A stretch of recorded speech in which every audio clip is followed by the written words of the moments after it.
ഒരു സാധാരണക്കാരന് വീട് പണിയേണ്ട ഒരു സാഹചര്യം വരുമ്പോൾ അതൊരു സിവിൽ എഞ്ചിനീയറെ ഏൽപ്പിക്കുന്നത് എത്രത്തോളം ഗുണകരമാണ്, അല്ലെങ്കിൽ അങ്ങനെ ഏൽപ്പിച്ചത് കൊണ്ട് ഏതെങ്കിലും രീതിയിലുള്ള മെച്ചങ്ങൾ ഉണ്ടാകുമോ? തീർച്ചയായിട്ടും. ഇന്ന് പല ആളുകളും വീട് പണിയുമ്പോൾ ആദ്യം നമ്മളോടായാലും ചോദിക്കുന്ന ഒരു ചോദ്യം എന്ന് പറഞ്ഞാൽ സ്ക്വയർ ഫീറ്റിന് എത്ര ആശ എന്നാണ് ആദ്യം ഒരു ക്ലയൻറ്റ് ചോദിക്കുന്നത്.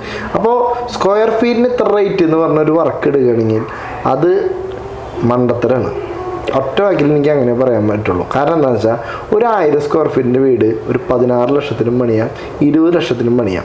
ബേസ്ഡ് ഓൺ പ്ലാനാണ്. നമ്മുടെ പ്ലാൻ വരയ്ക്കുമ്പോഴാണ് നമ്മുടെ ബഡ്ജറ്റിനെ നമുക്ക് കൊണ്ടുവരാൻ പറ്റുള്ളൂ. കാരണം എന്താണെന്ന് വെച്ചാൽ നമ്മൾ മെറ്റീരിയൽസിൽ ക്വാളിറ്റി അങ്ങനെ മാറ്റി എന്ന് പറഞ്ഞിട്ട് അതിൽ ടോട്ടൽ കോസ്റ്റിൽ സേവ് ചെയ്യാൻ പറ്റില്ല. ടോട്ടൽ കോസ്റ്റ് സേവ് ചെയ്യണമെന്നുണ്ടെങ്കിൽ അത് പ്ലാൻ വരയ്ക്കണ എഞ്ചിനീയർ തന്നെ അത് തീരുമാനിക്കണം.